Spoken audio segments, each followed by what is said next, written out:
Oh, shit. There we go.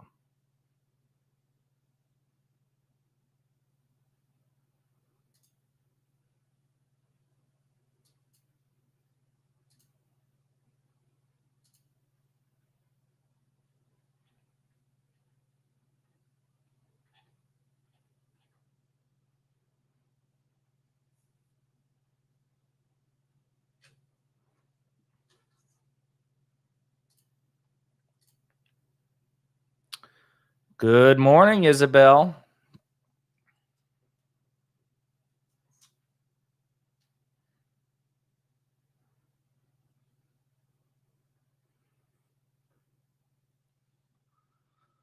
Oh, man.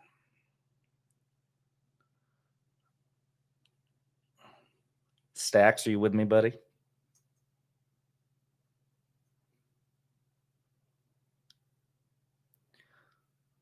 Oh.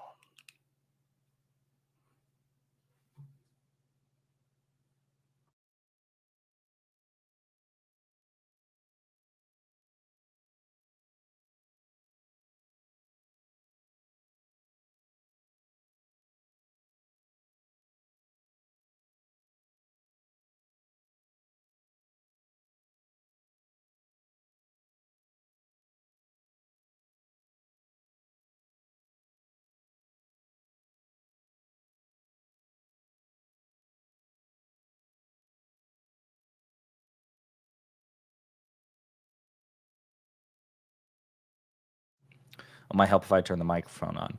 We're starting a franchise. We're trying to expand our international credibility.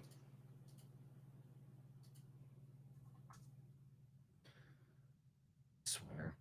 Every time you adjust Restream, like, it messes up the chat overlay. It's so annoying. So annoying.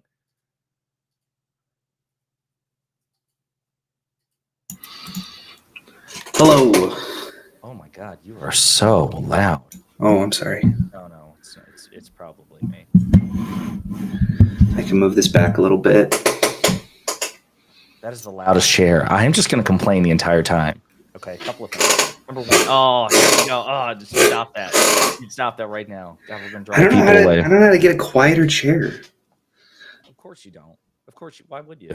You don't know how to do anything that is like cooperative to me at all. You don't care. Is that happening to everyone else where he's like cutting in and out of his audio? Yes. Hang on 1 second. Okay. For some reason, Restream like has auto gain control like Ooh, automatically enabled, so I just had to disable it. that's obnoxious. It is obnoxious. Wait, I'm obnoxious or it is?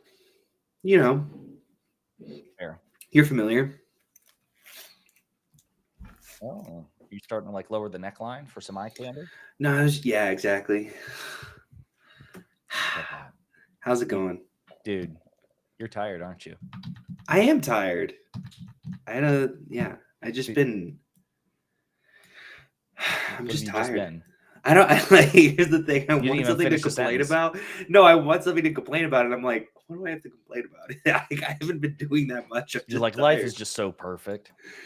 No, I'm just like, no. It's like I'm looking for like excuses for all the things I've been doing, and then I'm like, no, I was just up till like 2 a.m. playing board games. Like that was it. That was the entirety. What are you doing? You're like a teenager, man. Like, what is up with this? My God, you're like 17 years old again, and like you're like in high school. Like, bro, let's get some like Mountain Dew, bro, and like play some board games, and maybe we'll get on the Xbox. You know, I didn't play Xbox, but I did have Mountain Dew. So, hey, what's up, Alex?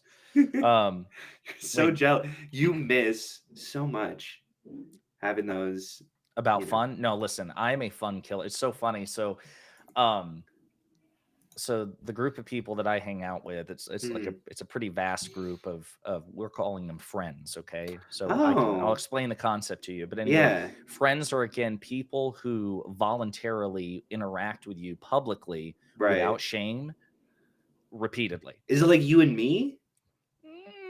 No. Oh, right. Because it's like without shame. Right. Yeah. And then every time I call you, it's like, hey, we're not fucking live. Get off of my phone number. Exactly. Like, yeah, like how dare you? This is for emergencies only related to stream. Right. But a lot of them love board games and stuff like this and bowling. Yeah. So like we were at a bar last night, a bunch of us, and it was like this big co-ed group, and so there were couples there, and my girlfriend right now is in Mexico. Mm-hmm. So there was like, the stag thing or whatever. There were a bunch of single guys there, and then there were couples, and a lot of them wanted to play. Like this bar has bowling in it. And they I didn't realize how lame I sounded until bowling got mentioned. I was like, these guys sound awful. No, listen, let me tell you something. You're right. We could have been playing Magic the Gathering or something like truly sophisticated, right? Yeah, exactly. All right. Just get back right in front of that. Okay. Block that. It's a dope card. Okay. Okay. Whatever you say. It's one of the most well-designed, well-positioned card I've ever seen. It's so beautiful. And look at that art.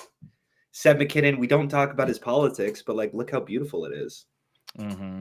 So they were like, okay, let's do bowling. And they're like, Josiah, do you want to bowl? I'm like, absolutely not. And they're like, yeah, somebody else was like, yeah, Josiah doesn't play games or like to have fun at all. I'm like, precisely. I really don't. They call me the fun killer because like every time like there's like a Halloween party or a costume party, because like a lot of them like to like host house parties, I will literally just go as myself. And you're such a loser, dude. I used to love Halloween and love dressing up and stuff like that, and now I'm just like, I have no appetite for it whatsoever. Yeah, it's ridiculous. It's ridiculous. Do you play games at all? What are your hobbies? What are your hobbies? What do you do? I'm just realizing now, like, you don't talk about your hobbies. And every time you're like, oh, I would love to stream, but I just like don't play games or know how to do anything other than talk about politics. You're like, I know how to yell at Republicans and chew gum, and I'm all out of gum. So I work a full-time job still from home. And I do too. Well, I understand. I'm just giving you basically the breakdown of my time. So I work a full-time job Monday through Friday at home. And then during and afterwards, I'm researching like either political topics, political theory. I'm reading books. I used to love fiction, and I still do, but I can't tell you last time I've read fiction. Because it's all been like, books about White House chiefs of staff and Ben Burgess's latest debate book and all this other thing, like an autobiography, or not an autobiography, a biography of Otto von Bismarck, German statesman from the 19th century, stuff like that. And then doing videos, recording 4 a day, editing them, rendering them, uploading them, doing the SEO. I go to the gym. Can't relate. I try to have a social life, like especially on the weekends. And just like started, like I have a new relationship now, so like making time for that. But she's been in Mexico for like a month visiting family, so like that's not been like a major component of time. So basically, dude, you don't have that's hobbies. It. Like for real. Like I go to the gym, I walk around, I listen to music, I try to like I still love Star Wars, I still love fiction, and you talk about games. So I just fired up after 2 months Jedi Fallen Order, or not Jedi Fallen Order, Jedi Survivor, the sequel to Fallen Order. Yeah. And you can do it. I played it for 10 minutes. It's like I'm on the second or third planet. It's super laggy because I guess it's not optimized even for a pretty good PC like mine.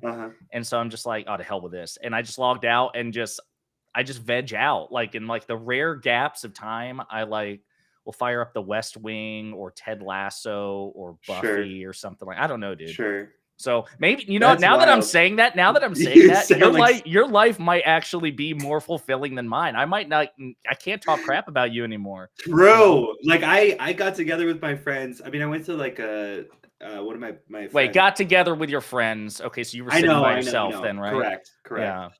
Yeah. No, I mean I went to a birthday party for my kid's daughter who just turned 1, which by the way, your kid's daughter? You said your kid's daughter. Sorry, my friend's daughter. Okay. My friend's daughter. Your grandfather. Kid. He is actually, he looks very young, but Stax is actually 58. Okay. Yes. Facts. He wears it so well. How lame is it that first-year-old birthday parties exist? What are you doing for the kid? There's no object permanence or anything. Yeah, 100%. And at the end, they were like, oh, here's a little cake and it'll get all over the face. But she didn't know how to like eat it. So they just like put it on her face like she like sort of like put it over and then took pictures of it. I'm like, you're this 30 is so and you're late. basically in the same situation. Like you don't know how to eat food. You're like, and you're like just like painting yourself. But here's the thing. I did that to myself, so at least I have that. Like no one put the food on me. Okay, real talk. Like I will say as a like a gesture of solidarity. So how many nieces and nephews do you have? I have 13. I have 3. Okay, I have 13. My 13th niece was just born like 4 days ago. Okay. How many siblings do you have? 4. 4 sisters. Wow. Yeah. I have 6 siblings and I only have You 3. have 6 siblings and only 3 nieces and nephews? Correct. Oh my god. But I'm the second oldest, so like I have my youngest brother is still in high school. Oh, okay. Okay, fair enough. That's good. Then you do not want anytime soon more than the 3 you have. Correct. Fair enough. But sometimes I do feel like birthday parties for these toddlers are more like vanity projects, I feel like. For sure. You know? And I mean, I'll go, but it's like so I have 2 siblings. One of them was really great about it. Like they're only having birthday party. Like they might like get together, like, oh, let's have a brownie to celebrate or something. But it's obviously not for the kid, and they don't try to pretend like it is. And I had a birthday party recently for my niece who's 6 years old, and it was great because she obviously wanted it, and she picked the theme. And she's like, I want an axolotl birthday party because I fucking love axolotls. What is it? Like it's like little sea creatures. Okay. Okay, I don't know. But like it's way cuter when you're 6 as opposed to 1 because obviously it's for the 6-year-old. You know? Yeah. Anyway. Well, listen. You guys. See, we're wholesome. Like it's not just politics and doom and stuff like that. So let's just read some comments before we get started. Yeah. So Isabel here says good morning. Good morning, Isabel. Stax does not want to wish you good morning. He says to hell with you. Good morning. Good morning, Isabel. Chatula, Prague here is as usual. Thank you, Chatula. We're always viewer. Yeah, we're always like repping Prague. I told him, I said that we should probably franchise. Like after True. You should be our Prague correspondent. Stax, you should move to Prague. I should pair up with Chatula. Why not just Chatula? Are not sea creatures? They're freshwater critters. Okay, I'm so sorry. Yeah, way to go, you loser. My niece would be so mad at me. She would be so mad. She'd be like, "You thought they lived in the sea?" Or like you try to like. I just see pictures and they're in the water. That's all I know about. You got to understand, okay? She shows me pictures all the time. Stax grew up in Utah, so that's his Mormon education. I did not grow up in Utah. I lived in Utah. I grew up in LA. Oh, I didn't know that. Yeah, I did not know that. Yeah. Oh, that explains that awesome album which you're trying to hide from the world, but that I have that I really like it. I love it, dude. This was funny. As much as I make fun of you, you actually don't have a bigger fan of your products, like your videos and your music than you. Absolutely, it's true. When I've released a video recently. How many? Wait, hold on. There's so much. I know. Yeah, let's catch up on the comments here first. So always have to steel myself to be put in a bad mood with this. Listen, yes, we will eventually have something to be happy about in the world of politics, but I'm a cynic by nature. Yes. Now Stax, in his privilege, he thinks the world could not be better than. I don't get it. I look around and I'm like, cops treat me well. I have access to basically any job that I would like. Mm-hmm. I don't understand why everyone's complaining. He actually doesn't have to pay for anything. He just walks in with his corpse-like pallor, and they're like, white privilege, and he just pays in privilege points. I'm working on my tangent. Let's see. Laura says, Yahalo. Hi, Laura. I love that. Yahalo. Alex says, yeah, the political atmosphere has squeezed the joy out of my good. That's again, I am a fun killer. If you walk away from this smiling or feeling any sort of mirth, that's why he has to bring me on.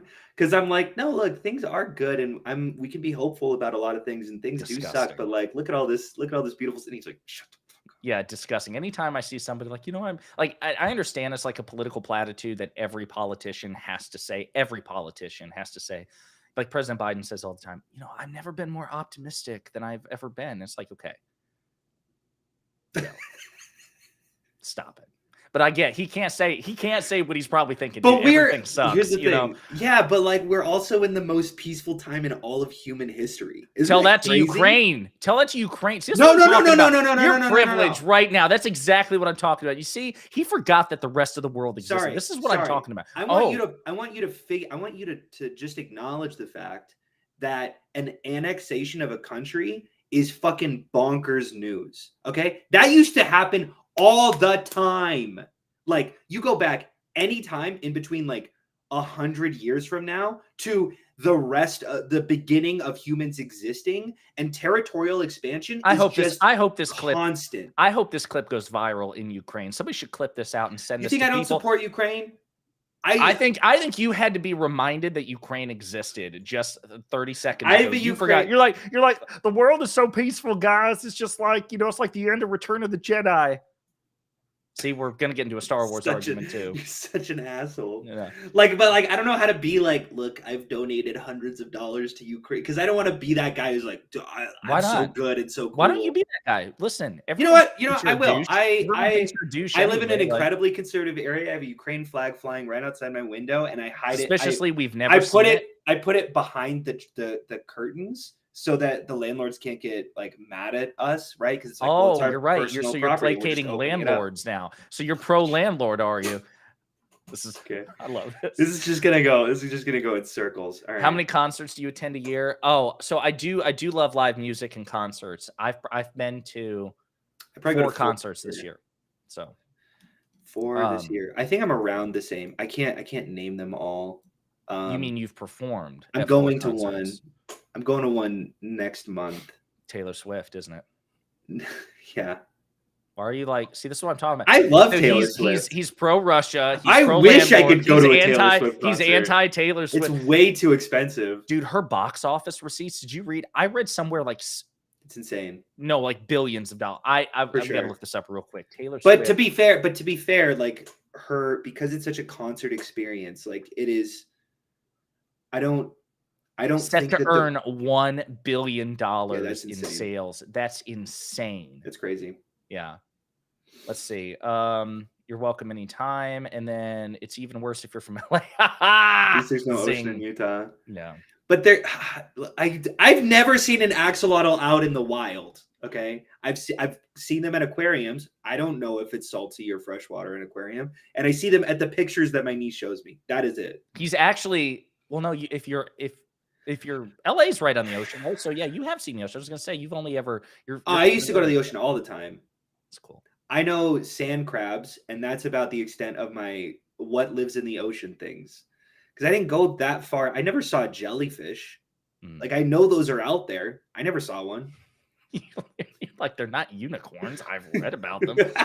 So Alex O'Brien says, yes, in general, the world is less barbaric, but aren't we closer to the self-destruction of the earth and the human? Listen, those are minor details. Stax is like, whoa. We're quibbling here, okay? Like, look, small potatoes. Correct, but you have to pick and choose what you're looking at sometimes. And sometimes the glass is half full, Alex, okay? Okay, it's half full. Okay. No, like, because I watched Oppenheimer, and like I was like, look, it is fair to say that, like, yeah, this kind of is the end of all wars when it comes to like nuclear proliferation. Like, yeah, it is accurate to say that there have been way fewer wars now than there have ever been. But I'm gonna look like a fucking idiot if 10 years from now we're just recovering from fallout. Is that worth the risk? Oh, I don't know. The whole time, the rest of us who survive are just gonna be looking at you. You're gonna be eating alone, like whatever radioactive food is left at your like own section. You're gonna be ostracized. The rest of us with all of our. I have to have the faith in the human race that, like, you know, that story of like the submarine of like the person like was like, we're not sending out the nuclear weapons because I know that this is a mistake. I know that Russia didn't actually. You lost me at faith in human. What? Yeah. I'm so sorry. I'm so sorry. I don't understand. But I'm going to look like, here's the thing. I am going to look like such a goddamn fool when we're recovering from fallout. And that's really what it comes down to. Yeah. Like, and at least I'm not advocating for this. Like, I'm not saying, at least I'm not, how do I say this? I don't know how you're going to say it. Good luck. I don't know how I'm going to say it. I'm going to move on. I'm going to move on. So, and then Green Cashman says, just saw Peter Frampton. Yes. Phenomenal artist. Okay. Well, we're caught up with the comments. So here are the 3 topics I'd like to discuss, okay? Mm-hmm. And one of them, so the one that I'm actually looking forward to the most, and not to embarrass Stax here, because as much as I pick on him, I really love the videos that he puts out on his channel. And he put out a second one called "Is a Hot Dog a Sandwich?" A response to "What is a Woman?" Okay, you guys have got to watch this. I actually want to unpack it because it is both philosophically grounded and politically relevant, given that Matt Walsh is an idiot, but a very influential correct right-wing idiot. Of course, I said right-wing idiot. It's kind of redundant, but the other 2 things I want to talk about are I think there is an impending constitutional crisis from 2 branches going into 2024, which I think is really interesting. And then the other thing, and this is interesting for me, normally I would not focus on this, but it is a culture war talking point. But unlike your gotta culture, get those views. But unlike your culture war talking point, it's actually germane to electoral politics. Okay. You know, it's not like this obscure. Wait, what are my culture wars that I engage in? I have no idea at this point. I'll be honest with you. I don't, because I don't watch your TikToks because I'm not on TikTok. Remember? So, okay, but it's about the curriculum in Florida.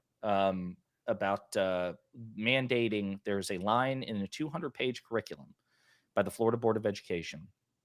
And the line is that they have to teach how enslaved people in some instances benefited from presumably their experience, and they were able to apply those skills to their lives afterwards. So there's obviously, and some of this is because, like, obviously it's dominated the news. Vice President Harris, publicly commented on it. It's been all over Fox News. You've had historians and sociologists and all the academia and it's actually generated quite a bit of negative response from Republican politicians like Tim Scott and Byron Donalds, these conservative Republicans who are pretty sympathetic to most anti-woke talking points and anti-woke initiatives, have actually come out and condemned the Florida curriculum, which I also think is interesting. So I think we'll do. Do you want to do yours first, or do you want to do yours at the end? Sure. Okay. I can tell a little story real quick about it, because in the beginning of the video, in the beginning of this video, I play this character, and he's part of a show called Pondering Pop Culture, which is a dig at Josiah. And later in the video, I make fun of it. And 5 minutes in the video, later in the video, 5 minutes in. 5 minutes in the video, I make fun of it, and I go, "Who would ever think of such a stupid fucking name for a channel?" Right? I said something like that to that. We don't need him anymore. I think we should just ditch this. I don't even like this guy. I don't even know what the point is. I give him nothing but compliments and everything, and I support his projects, and he just gives me nothing back. It's absolutely one-sided. This is crap. This is just ridiculous. It's an abusive relationship is what it is. I'll bring him back on. Just give me a second apiece. Okay. Oh, hey, sorry, we lost connection there. I don't know what happened. I was just and so while I was writing it, I thought it was really funny, and I was like, "Oh, I got to talk to Josiah and make sure that that's cool." And he didn't even care at all. And then I got so wrapped up into filming and editing, I had moved past it, and I finally posted it, and it was like a week of work, and it was just it wasn't just a week of work. It was a month, because all of the camera issues I've been having and all that shit. So it took ages for me to put all together. It was so much. It was everything that I was thinking of. And then I put it out, and then he texts me, and he's like, "Dude, what the fuck?" Because he doesn't get to the bit yet. He's like, "Did you just steal my name?" Yeah, I thought you I thought you totally subliminally completely forgot. Yeah, stole. I completely forgot that I forgot to mention to him that I was gonna steal his name to make fun of him. So I was like, "Oh, I'll talk about it." And it'll be like, "Oh, people might look it up." And then there's if you look up Pondering Pop Culture, you will see a video immediately of me and him, so you could piece together, "Oh, I'm just making fun of him," if you haven't heard of him. But I also lead him to his channel, so I was like, "Oh, it's beneficial," but it's also contributing to this joke that has been happening constantly, where I make fun of every name that he's ever put out. Even though it's brilliant, Pondering Pop Culture, the alliteration, the simplicity of it, Pondering Politics, also the alliteration, so much better than Rum 1 N8. Even though I've been getting crap from that too, why'd you change your name? I can't win with anybody. I just can't win. That's why the channel's called Pondering Politics. I've got a separate channel which I've done one video on because my life has just been consumed with politics, called Pondering Pop Culture, because believe it or not, I do have interests outside of politics. Sometimes I have to stretch and remember that. But yeah, it's called Pondering Pop Culture. You should definitely like and subscribe. There's going to be more content eventually. I actually got a tripod for the teleprompter, so I can start doing these video essays, the script ones. So yeah, nice. So let's get into the video itself, because I do want. I don't know if we'll have time to play all of it, but I do want to play, and it's going to be at like 1.25 speed. Oh, sure. So let me share the screen here, but we also have to do it in a way where there's not that echo. So tell me if you hear the echo, Stax. I am attempting to. Yeah, I hear the echo. Okay, so then we don't want to do that. Oh, that's not what I meant to do. We want to do. Say something. Hello. No echo. Good. Well, hang on. Why can't I? Technical difficulties, folks. Folk. I like folk.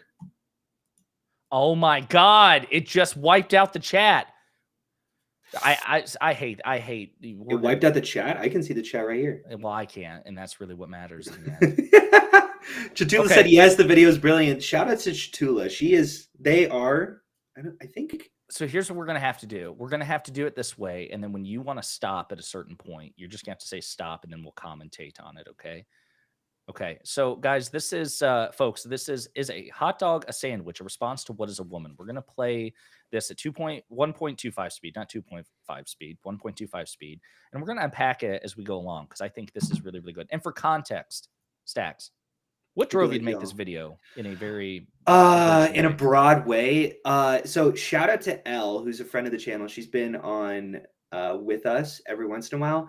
I've always kind of been fascinated by language, and trans issues have always been specifically like a really interesting topic for me, just because I've always, and I get into this in the video, that like I've always been that grammar nerd. I've always been that one who takes so much interest in definitions and language and the dictionary and things like that. So when people started talking about like, what is the definition of a woman or something, I was like, oh, I've been thinking about this my entire life. Like I have this has been such a sticking point for me whenever we talk about this stuff. And I started having conversations with Elle about how exactly we define and categorize like things as it, like not just gender. And I think that's what I get to at the root of this video, is that the conversations that we've been having around gender are ones we've been having about language for thousands of years. But now it is political. Like, well, I guess language has kind of always been political, but like we can always brush it off as like, oh, what is a hot dog is a sandwich, and we don't have to be serious about it, right? Mm-hmm. It's kind of like a meme, if that makes sense. But as soon as we start applying real world applications, like we're going to go to war over whether or not a hot dog is a sandwich. Okay, now these sort of distinctions matter, but we've been talking about these distinctions forever. But we don't seem to be applying the lessons that we've learned from 1,000 years ago to right now, because for some reason we think it's fundamentally different. So well, let me ask you this too again, and I don't want to, because I do want to play this. And actually, we're not going to do after this. I do want to talk about the constitutional crisis thing, but we're just going to scrap the Florida thing because we won't have the time, and I'd rather talk about the constitutional thing. It's much more substantive. Sure. But as far as your video is concerned, I thought it was like a year ago that the What is a Woman documentary came out. Yeah, checked. It was. So it was over a year ago. So have you been kicking this around for basically a year, or did you? I mean, a lot of it came with my friendship with Elle, where I would just call her and we would just talk about gender, and I would read like Judith Butler and things like that. And I would start really figuring out, like, I feel like I came to a bunch of realizations when it came to gender and language that I had recently come down to. And also, I think it was popular when it first came out, but I don't think I really felt it until recently. My girlfriend Shelby has incredibly conservative family members, and they basically played What is a Woman for their entire family, including like their like kids, right? Like the 4-year-olds who thought it was like hilarious. Like, look at these fucking idiots. Obviously a woman is just my mom, and a man is just my dad. Why do you think my dad can be my mom? And I think that I saw it on such a personal level recently. And also it got really big on Twitter where Elon Musk started pushing it. I think that happened like I think when that happened, when that happened, I was like, I want to sit down and write this script. And then I just had technical difficulties just up the wazoo. So it's been taking a while for me to put this out, but I wrote this a while ago. When did you intend, like technical issues aside, when do you think this would have been dropped? Like if there were no other issues? I think like 2 months before. Oh, wow. So this really has been a labor of love. It has been. Yeah. And that's why I was like so exhausted by it. Because when I initially wrote it, I was like, well, I just got to deal with the camera thing. And I had just like fully moved past that because I was like 2 months, I wrote the script ages ago. And I had it go through a bunch of rewrites because like I want to make sure, shout out to Elle from the channel. And shout out to, I don't know if you guys know Nominal Naomi, but she's really big on TikTok and YouTube. She took a stab at the script and had a lot of really, really constructive points that I definitely hit. So really, Elle and Naomi are responsible for the brilliance of it. You're basically correct. You're 100%. If I were like the fool that they put out, they were like, listen, we'll allow this person to perform our masterpiece. For sure. For sure. And when you look at the first character where it's like super really frustrated and agitated about like there's not distinct boundaries in language, that is a portion of me. Like I definitely I bring out that character to show how angry it is. And it's like obviously an exaggeration, but I do feel that sometimes, and I do feel frustrated sometimes that there aren't clear and hard boundaries in between man and woman. And or in like any sort of category in language. And I think like those conversations really showed me how like that is how language is, and I kind of have to get over it. And that's kind of what the video shows, is like this one character is like super fucking angry and stuff, slowly like realizing and getting over the fact that language does in fact have to exist this way, because we can't be like Latin, right, where we're like, no, these are the hard boundaries, this is exactly how it ends, and then the language just dies because of it. Right, because they refuse to move on or change how people change when people use it in a different way than it was intended. Fair. So. All right, we're gonna start playing this.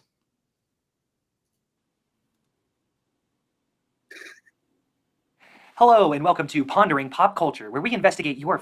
That's your thing. Pondering pop culture. Oh.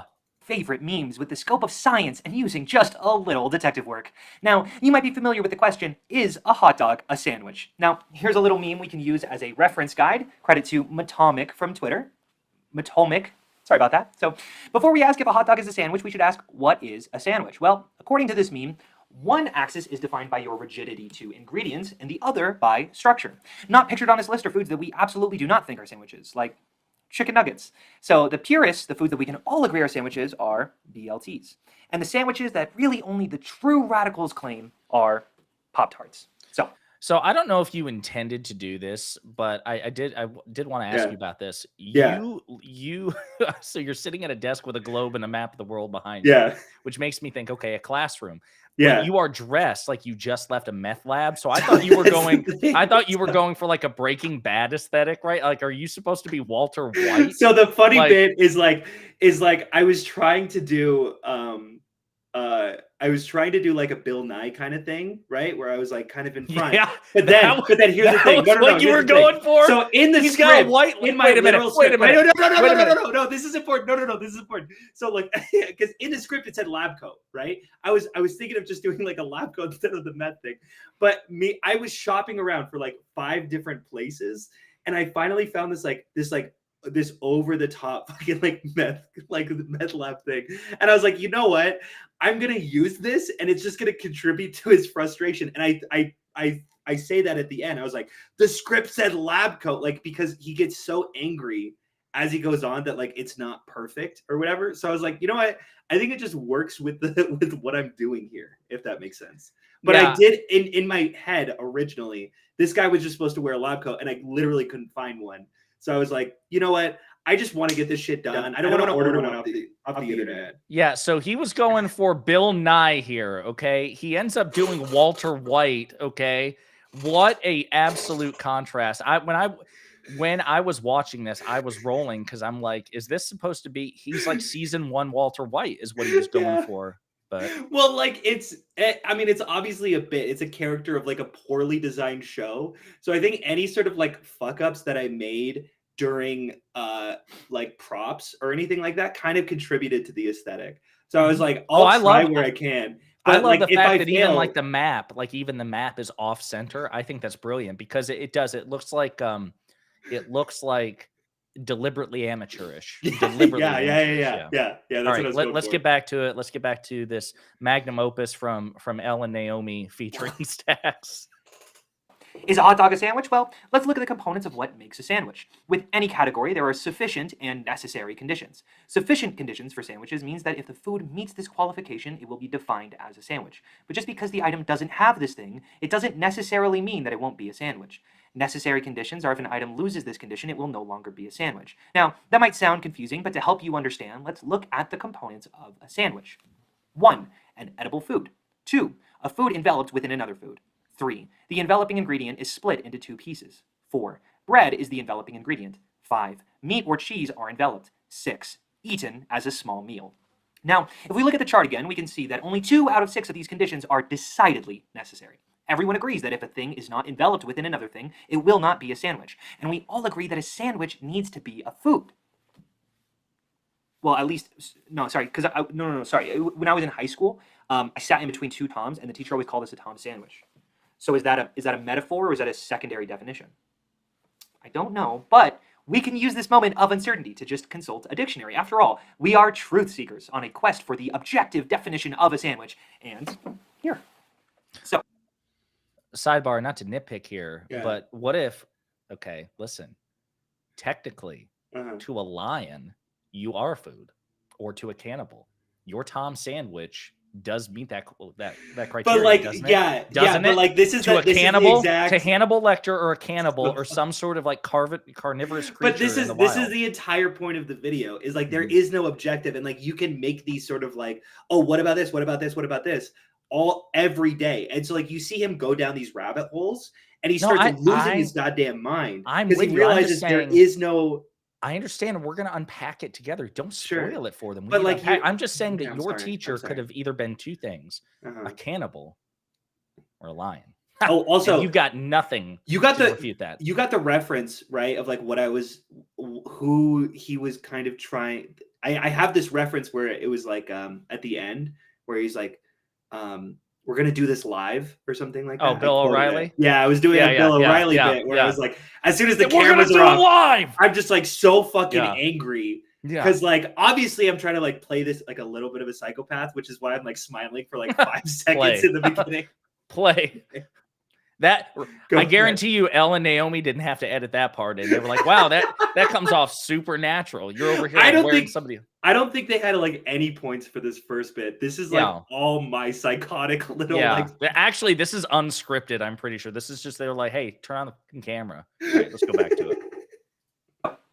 We have 2 or more slices of bread or a split roll having a filling in between, but then a part B as 1 slice of bread covered with food. 1 piece of bread. Well, there you have it, folks. That is what a hot dog is. Also, no mention of the non-food sandwiches like I mentioned earlier, so those are metaphors, not technical sandwiches. We did it. We ascertained the correct and objective definition of a sandwich using the power of a dictionary. Sarah, can we cut? Can we cut? No. Just because it says 2 or more slices of bread with a filling of meat, cheese, but then it says squeeze in between others. That's what this dictionary says. So it's not a metaphor. Tom sandwich really is a sandwich, but here's why I said cut. It's because this doesn't say anything about the 1 slice of bread. This dictionary doesn't think a hot dog is a sandwich. So where did you pull yours from? Well, I don't know if Merriam-Webster's is better than Oxford to you, but now that I'm looking at your definition, can we pull it back up? Can we pull it back up? Thank you. That's all I'm asking for. It says 1 slice of bread covered with food. So a pizza is now a sandwich. Is that what you're telling me? That's even more radical than a Pop-Tart being one. And the more that I look at this definition, the more I realize that chicken nuggets, the food that I thought we could all agree is decidedly not a sandwich, is a bread with a filling of meat in between. And now I'm looking back over here at Merriam-Webster's definition. Can you pull it back up? Can you pull it back up? Can you pull it back up? Thank you. It says something resembling a sandwich. A sandwich is defined as something resembling a sandwich. What the fuck? Yeah, and right now I'm thinking maybe I could just discard Merriam-Webster's as a shitty dictionary. But did I mention this? I looked this up last night in preparation, and Google gave a different definition, a third definition. Can we look it up? Thank you. It says, an item of food consisting of 2 pieces of bread with meat, cheese, or other filling between them, eaten as a light meal, eaten as a light meal, eaten as a light meal. And I went, interesting, how do I define a light meal? So then I looked up meal definition. Can you pull it up? Can you show it everyone? Can you show everyone? Pull it up. Thank you. Thank you. Any of the regular occasions in a day when a reasonably large amount of food is eaten, such as breakfast, lunch, or dinner. Reasonably large, it says. A light meal. And what is a meal? Well, it's large. A light, large amount of food. A small, big food. A short, giant. You figure out how tall it is. And by the way, this dictionary, it says 2 pieces of bread, but an Uncrustable, that's 1 piece of bread. So does Oxford not think that an Uncrustable is a sandwich now? And is an oatmeal cream pie a sandwich? Because that's what it looks like when I'm looking at all of this. And it looks like to me, looking at this stupid dictionary, no, fuck you, Sarah. We're doing this live. The script fucking sucks. Pondering pop culture, I can't think of a stupider fucking name. And this... Oh my God.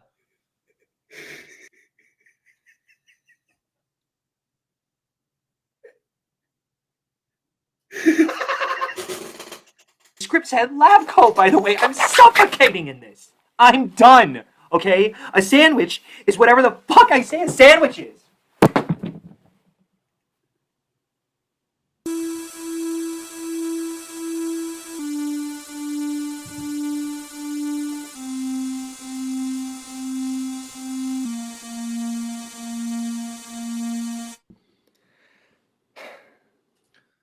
And actually, before we jump into the next part, I was also thinking too, like, okay, something resembling a sandwich. So like, you know, like if you have like a rubber prop of a thing that looks like a sandwich, you know what I'm saying? Like, that's a sandwich. That's a sandwich. Yeah.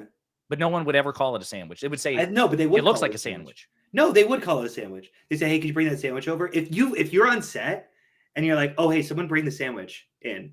It's like, that kind of stuff happens all the time where people will call it, but then if someone says, is this a sandwich, they would go no, but they would. That's what I'm saying. One. Okay, yes, you're right. That's like in context they would refer to it, like if you were on a movie set or even like I don't know, it's Fisher Price or whatever, like, you know, those toy companies that would make like kitchenettes or whatever, and they would have like rubber props of toys. I guarantee you there are rubber sandwiches out there. But like that is the constant complication of language where someone will call it a sandwich, and then when asked, will say, "Of course, this isn't a sandwich."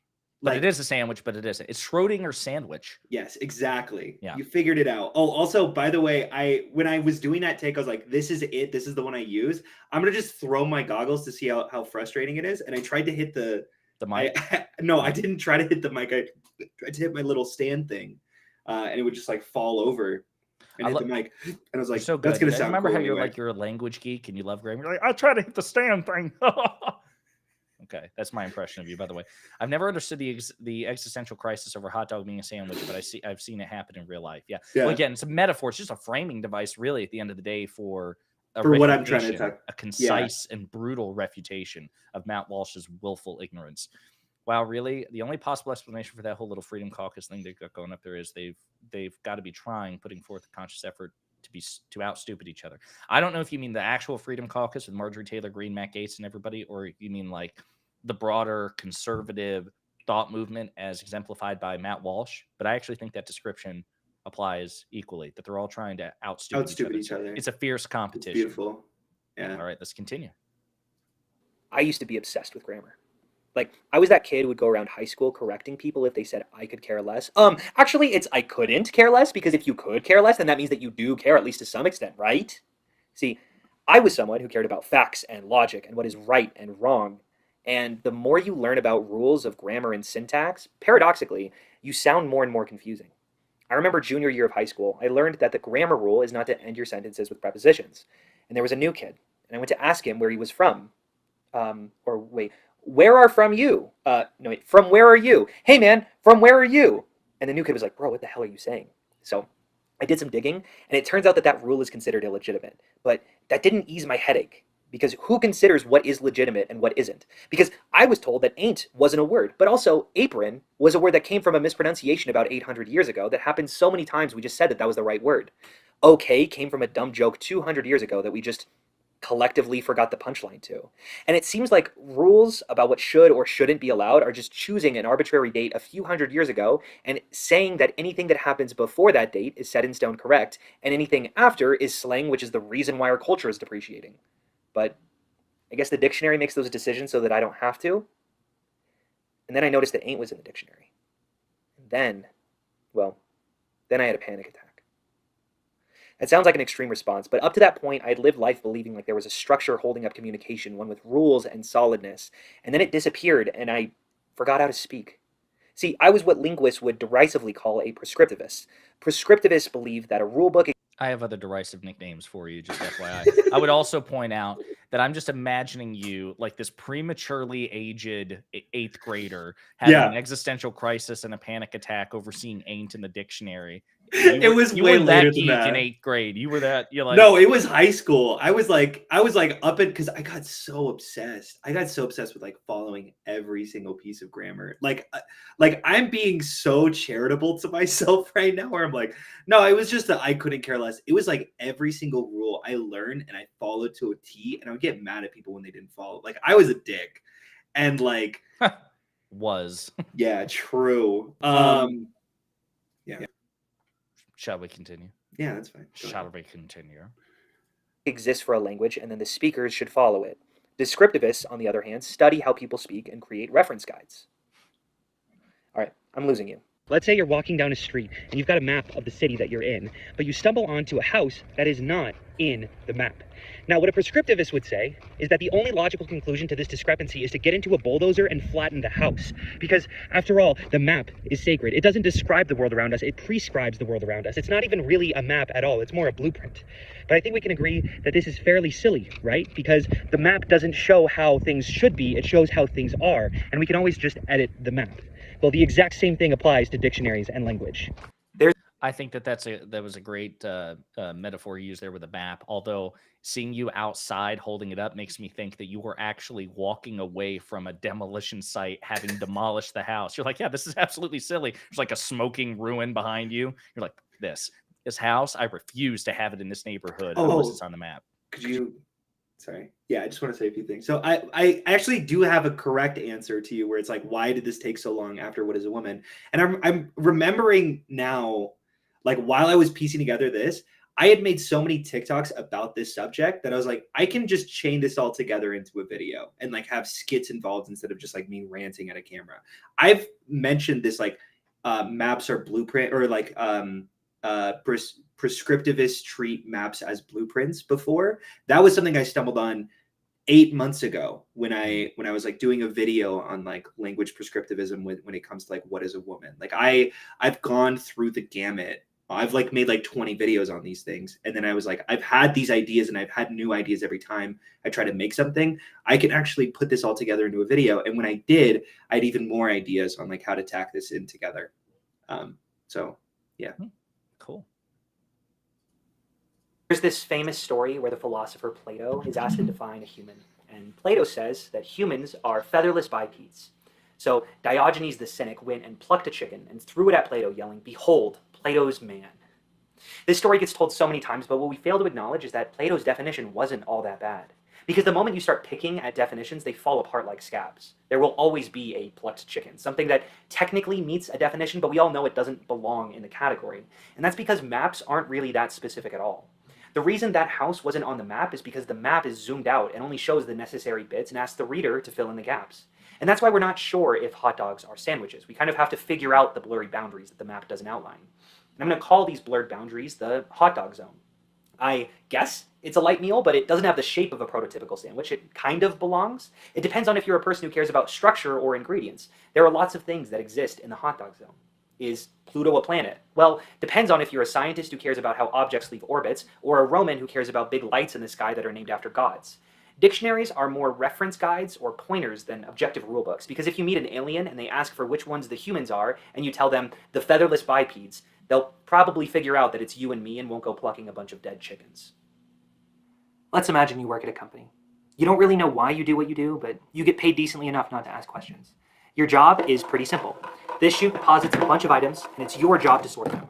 Blue eggs, we'll call them blegs for short, are made of plastic with a crack running through the middle of them. red cubes or rubes are made of paper, so are obviously flimsier, and they have a crack here along the bottom. When a bleg comes down the chute, you put it in the bleg basket. Same for the rubes. It goes well for a few days, but then one day, you see this. A member of the hot dog zone. You're not sure where to put it, so you ask your supervisor, and she says that some blegs are a little discolored, but you can still tell that that's a bleg, right? Well, she is right. I mean, other than the color, it looks identical. It's plastic, sturdy, and has a crack right where we would expect a bleg's crack to be. But then again, the reason we're calling them blegs is because they're blue eggs. This is not a blue egg. But we don't have an I'm unsure basket. We only have these two. So you put it in the bleg basket because you listen to your supervisor like the good little wage slave you are. Another day goes by, and this comes down the chute. Another hot dog. Okay, probably a rube, but damn, I'm not sure. And the reason we're not sure is because we don't know why we're sorting them. Maybe we're sorting them by color, so it should be put in the bleg basket. Maybe we're sorting them by shape and material, so the rube. So you ask your supervisor why we're sorting them this time, and she explains that these items are mined underground and blegs hold aluminum, and this is a company that makes foil. So she pops open your hot dog, and there's the foil. She tells you to put it into the bleg basket because that's the basket that gets sent to the compressor. But now you get curious. So you go back through, and you open up all of the blegs, and you find that one of them doesn't have foil in it. You tell your supervisor, and she says, look, it's not perfect, but 98% of blegs contain foil, so we're throwing them in here because it's quicker than checking them all manually. So you get back to your station, and you say, ooh, if I just work harder than everyone, I will become a millionaire. So says Daddy America. So I'll open up every bleg and every rube and find out if it has foil, and they'll promote me because I am doing the work that they don't expect me to do. So you spend your work opening up every bleg and every rube. And you find this. A rube with foil in it. You go to throw the rube in the bleg basket, but wait, I just called this a rube, but is this a rube? I mean, we can call it a different item, make up a new word for it, but we already have a word for red cubes. They're called rubes. And we also have a word for items that get thrown into the bleg basket. They're called blegs. I hope you can see that there are no true or false ways to organize these items. We can make true or false claims of underlying facts of the matter. Like I can say that it's true that this item is made of paper and not plastic, and it's cubed and not egg-shaped. But I cannot make objective statements on where to draw the boundaries of these items. This might lead you to believe that we can draw boundaries wherever we want, but that doesn't mean that we should. I could say that a bleg is every other item that I see, and the other ones are rubes. But that seems needlessly confusing, so why would I do that? You're just going to give everyone a headache. But you can judge categorizations as better or worse instead of true or false.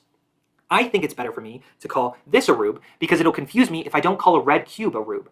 But you might want to call this a bleg because it'll confuse you if you don't put a bleg in the bleg basket. Or maybe we can pick a new name for these things. After all, categories are teleological, meaning outcome-oriented. There is no intrinsic, true name to call this. Names and categories and boundaries are social constructs that exist only to understand and organize the world. But also, when we come up with definitions, it's probably best that we all get on the same page. Because if I say, give me all of the blegs, and you hand me this thing, I'm just going to be confused and frustrated. This leads us to apparently... So before we dive into the next section, sorry, I just get... Yeah. Again, I pick on you a lot, but kudos to you. This is actually really engrossing. Thank you. Just like watching it again. So what do you? I don't know if you want to respond to some comments here. Sure. We'll start with a couple from Alex. So Alex says, that's why language is best when it evolves and tries to give best meaning so that we can learn to communicate better. Yeah, 100%. Like a lot of things that people find frustrating right now, you wouldn't like. What I really realized as like a senior in high school when I started doing all of these deep dives on like etymology and language and grammar and things like that, like you can be frustrated right now that like the word bemiss or like I see people get like frustrated that like people are misconstruing that word all the time, and they're like, but it sounds like it's kind of similar to this word, so I'm just going to kind of use it the same way that like this word, or like proffer, kind of like sometimes used as if it were the word offer or something like that. Like a lot of these words sort of like change around based off of how we think that it works, but also the word awesome, right? Like that is a word that we all know to mean like, oh, dope, great, cool, but that is not how that word. That's not what that word means. No, that word to is inspire like, awe. Yeah, and people would say like the awesome power of the atomic bomb. Right. Like I am like it's not good. It is awe-inspiring. And that is not how we use the word right now. But like you would be such an idiot if you went to like point at anyone who said the word awesome. It's like, stop saying it. Stop saying that word. Right. That word means not good. Like I could say it however I say it awesome, the correct way. Awesome. Yeah. So again, the classical definition, it's value neutral. It's to inspire awe. Good things can inspire awe. Terrible things can inspire awe. I'm reminded when you were talking in that line of Harry Potter when Ollivander was talking about Voldemort, and he's like, "He who must not be named did terrible things or great things, terrible but great." Because great is another example where it's actually value neutral. It simply means tremendous. You know what I mean? And at least in one of the definitions. Yeah, and great evil, great good. And I think what I realized is I have to have there are only two options that I can do. I can, one, say that all words are how exactly we are meant to orient them. But as the more I go back, the more I'm like, wait, English as an entirety shouldn't exist. I should only be speaking Old English, or even further than that. Like every single iteration of new languages are just like new pronunciations as you move forward, or like new words that we develop.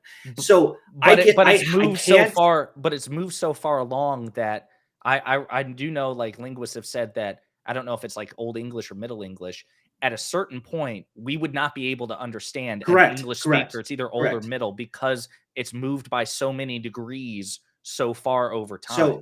So and that's what I think what caused me to have like a little, and I'm being a little hyperbolic when I said panic attack, but I had like a full on like existential crisis when I was like looking at all of this, because I'm like, wait, if I want to maintain this structure in language, I can no longer speak English. Right. Like this every single word that I pull up and I look through, I'm like, no, this was just a like even if I say the word poop or something, that's such a funny origin. Do you know where that word comes from? No, I don't know the etymology. It's little kids who are like, I want to mimic what a butthole does. So poop. It's a little, it like opens up and then it closes.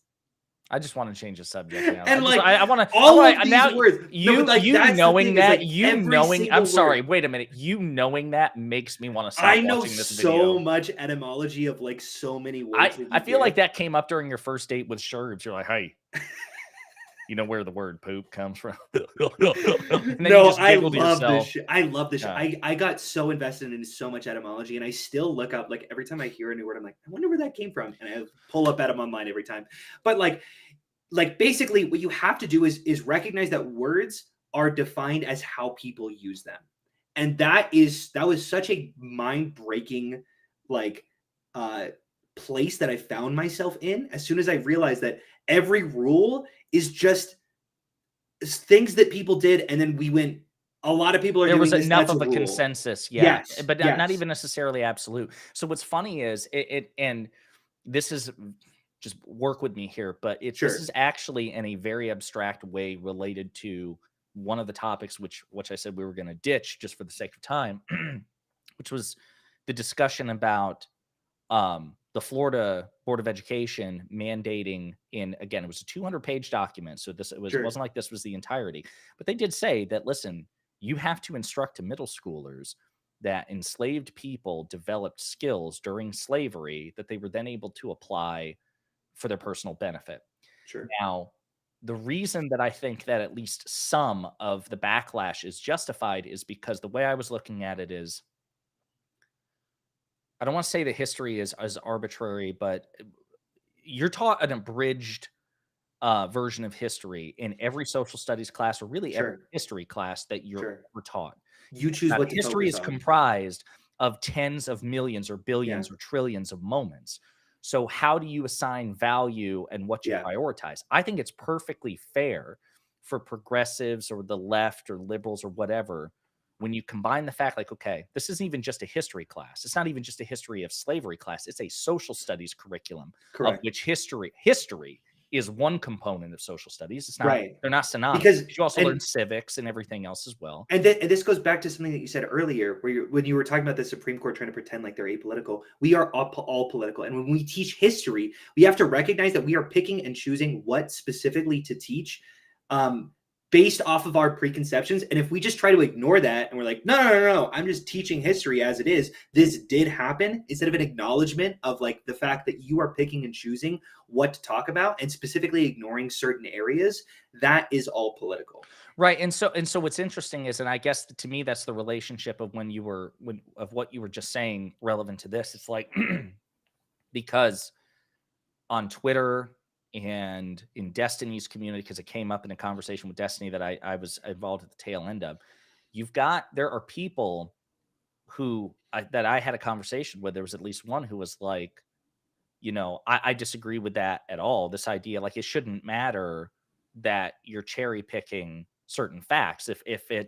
If that is a fact, then it's fair game. And it's like, Sure. to me, that's such I don't know what the word, that's such a like an Cop out.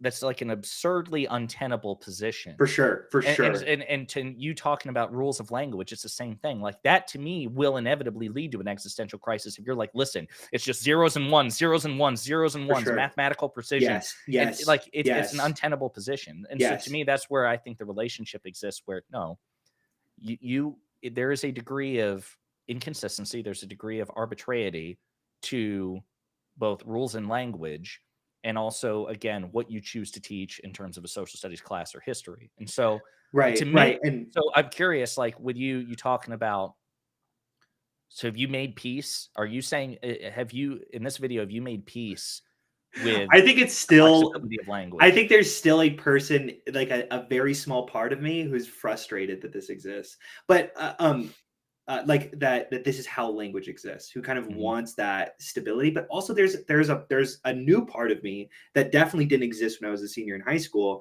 that was like, there is kind of this beauty to the ambiguity. Like, that is where art exists. That is where language and sort of like human interaction exists, that I do think I didn't fully appreciate when I was younger. So I definitely like took my stand there, but like definitely sometimes I look back and like fond memory, like, oh, I kind of miss when I just like, language was perfect, but to go back to your point really quickly about like education, my brother sort of had that same perspective, and I'm Jewish. When you like say my the family, same perspective, I'm sorry, about history. Sorry, the same as the same as like ones and zeros. Just teach them as facts. Yes, you have to cherry pick, but like that doesn't matter, right? Just teach it how it is. And my family died in the Holocaust. They're like aspects of my obviously, like, not my extended family, right? Sure. Like 3 generations up. And I was like, okay, let me teach the Holocaust to you then. And I was like teaching in a very kids were indoctrinated into believing this sort of thing. Also, historians contest the exact number of like Jewish deaths. And he's like, yes, of course, but like it's still this number. Like, it's still like all historians agree it's over 7 million. I'm like, I'm not going to get into that, right? And he's like, and like you could see him like almost like get so goddamn frustrated. He was like, no, you have to include that part. I'm like, why? I'm just speaking facts. Everything that I'm speaking right now is a fact. Historians do dispute the number of actual people who have died in the Holocaust. And he's like, no, because they didn't keep like, we don't have the exact numbers, sure, but like we know we have a pretty good estimate, and it's sure as hell millions, like over 6 million people. And I'm like, yeah, I'm not going to get into that. Okay. I'm going to ignore that fact. Right. And he was like, no, like, and you could see him like, you are saying fact. Like, as soon as you start teaching that untenable position and go to the extremes, you're like, no. There is not facts and opinions. You can only speak facts in a very, very guided and misleading way to purposely derail you, so that you always have that option to just go, hey, look, I'm just teaching facts, right? Are you going to contest? Are you? Yeah, I'm telling me that historians don't. Yeah. An obtuse way of I'm just teaching facts to me is like just an inbred cousin of I'm just asking questions. It's kind of the same thing. You can mislead with cherry-picked facts if you ignore certain context. And 100%. to me, that's where it's so interesting when you look at like, and again, we're talking history in this case, but also language too. When you look at etymology, and epistemology is just like the broader notion of what we know, and also pedagogy, what we teach and how we teach it. To me, it's like I have incredible, like when you were talking about as a high schooler or whatever, having this existential crisis because you were almost absurdly literal zeros and ones with your interpretation of language. I get it. I'm sympathetic to it. Yeah. But like I have a bit of disdain for high school stacks because I'm like, let it grow up. It's no, just totally. And like, I do too. No, 100%. And I do think that there's a lot of, like, I think a lot of people do feel that way of like, no, I do kind of wish like language exists in this 100% area. Like and that's why I was like really excited about this character, because I think a lot of people really feel a lot of sympathy towards that person who's like, wait, dictionaries have different definitions, and like if I don't follow this to the T, like maybe it is, maybe it isn't, and I just have to be okay with that. Like I think people just want hard and fast rules without No, I acknowledging. completely. I mean, listen, I think that like just even outside of education and outside of everything, I think we are predisposed as a general rule to try to remove as much ambiguity from our lives as possible. Like Totally. like Yeah.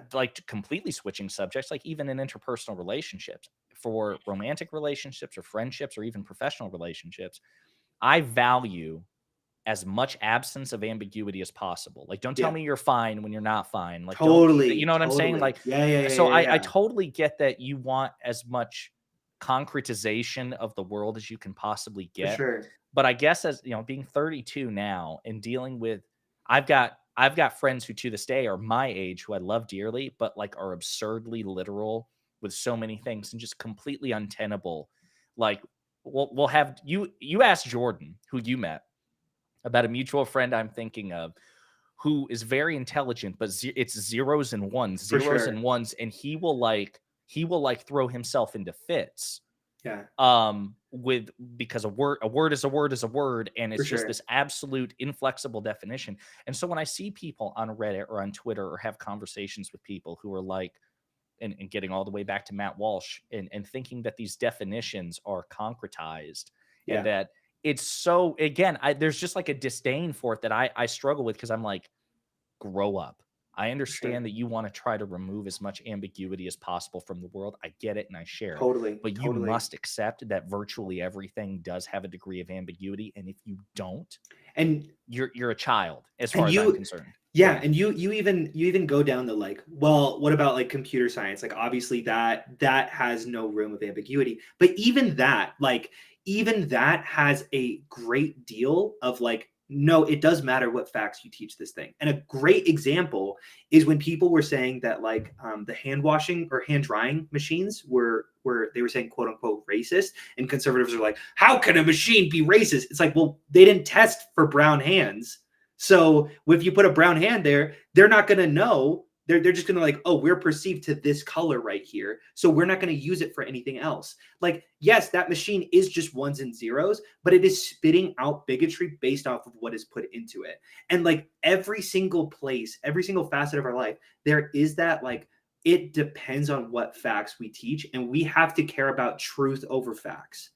And that was a conversation that I had with Destiny quite a bit ago, where I was like, even like you can teach things that are not factual, that are truthful, and that is better than being factual. Like when we talk about the vaccine or something like that, like we can be factual and say, actually, there is a 0.00, like we could look at the p-value and say, actually, we don't really know what goes into a body, and like there is a possibility that the vaccine doesn't actually help. Right. So like, if I remember correctly, because I joined the tail end of that conversation, it was basically like how you used to describe it. You can say the vaccine is safe, right? Which is but that is not factually precise, right? Because you would actually say in the majority of documented instances, we can extrapolate that the vaccine is probably like, or something. We have determined that probabilistic safe to such a degree that we feel secure enough into releasing this into the public. But that is what the scientists are saying. But that is not how we should be persuading it, because people will hear that and go, oh, the possibility that I take this is there is a possibility that if think I take about this, no 100%. Like, think about how every time, like I remember very vividly, again, my mother passed away of stage 4 lung cancer. And I remember like hearing her when we were like, deliberating the various treatment options. Mm-hmm. It is amazing that even in dire straits like that, when your physician says that there's, even if it's like a minute chance, there's a 5% chance this will kill you. You can say, I mean, they were being factual and being honest, but what she wanted to hear and what ultimately got her to accept, chemotherapy or whatever, is it's safe. But when he expressed the fact, like, there's a 5% chance this will kill you excruciatingly. For sure. It doesn't matter in the moment that, it's only 5%, right? Because there is part of, I think, general human nature where it might not seem like much to a zeros and ones absurdly literalist person. Sure. But I think to most people, there is a difference between, hey, this thing is safe, and there's a 5% chance it'll kill you. For sure. For sure. We perceive that differently, even though we shouldn't. 100%. Like, even though we shouldn't. And that's the big thing about like acknowledging human nature, is that we should not be treating these differently. We should be looking at those numbers and going, oh, gotcha. There's like, and there have been so many studies that hit the p-value of 0.05. I don't know what the p-value of all of those studies were, but like if we compile those all together, there is a probably 1 in 100,000 that this is just a coincidence that the vaccine entered our body and we were able to shrug off the vaccine. That is a possibility that exists in the minute digits, but we should look at the overwhelming case of data and go, oh, no, okay, I can't live my life like this, right? But we don't for some reason. So we need to operate in the factual, truthful state. Like, and that's something that like, that is something like, but there are gonna be people who hear what you just say. Yes, exactly. Like, yeah. Oh, so you're lying to people. Right, yeah. Yeah. And it's like, what the, it's so maybe honestly, have you thought about, especially with how digestible you've made, especially this video again, and yet was really good, but I also think as good as it was also in certain ways even higher brow philosophic masturbation, which 100%, like, of course. There is a practicality to this video that I think translates. Have you thought about maybe doing a video in this style about the relationship between truth and fact? I think that'd be interesting. I think that's a really good conversation. That's a great. I keep getting so many different ideas for good topics. I know, and I also want to get you on YouTube instead of TikTok. I just released something. I understand. Now get to work on the other one. Damn it. So I'm trying to pick a topic for my next video right now. So I think that should be, because that's foundational. I think you should. I think especially when you consider the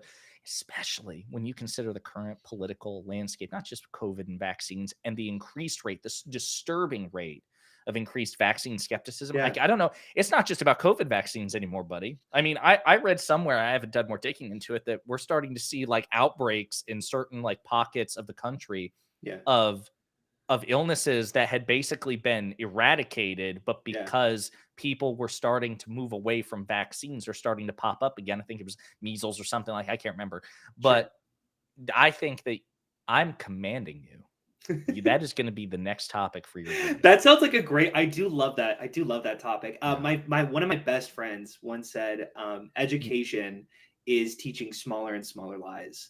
And I do love that. I love that. Like, I think that's so true. When you teach physics or something, like how mind-boggling would it be, like, or whenever you teach like 1 + 1 = 2, you'd be like, actually, this is only true in the Euclidean sense. And like, as soon as we start using like axioms that don't include the parallel line structure, 1 + 1 might not equal 2. And actually, like, you can map things on this. Or like, when it comes to physics, like whenever we teach like the solar system model, it's like, actually, electrons don't orbit the atoms. They actually exist in probabilistic clouds. And even that, I know I'm not well educated on that. And that might also be like a little bit of like, and even closer to the truth, but not exactly how it exists.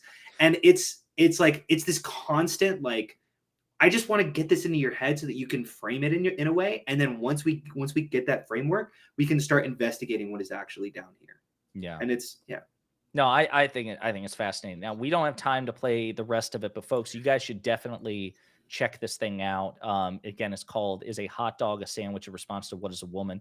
And we're trying to use positive reinforcement for Stax, who again is kind of a TikTok hussy, so to speak, like just all about TikTok. He's so jealous. I have so many more followers and views. He's got. I listen only because I'm no longer on TikTok. Otherwise, I'd be lapping you like none other. Probably not. I've always been ahead of him. Yeah, no, not always. You liar. When you first reached out to me, I was actually ahead of you. Okay. When you first like blew up my DMs, you were like, "Hey, Ruminate, you're so good looking and brilliant and insightful." And I said Rum 1 and 8 for sure. No, you didn't. I remember this vividly because you wrote this entire like love letter and appended like penis pictures at the end of it. But anyway, but definitely go to Staxiom's YouTube channel. Is a hot dog a sandwich a response to what is a woman? And because again, he summarized at the very end. He ties it all together. Sure. It's not just a discussion of language and foodstuffs. It really is a refutation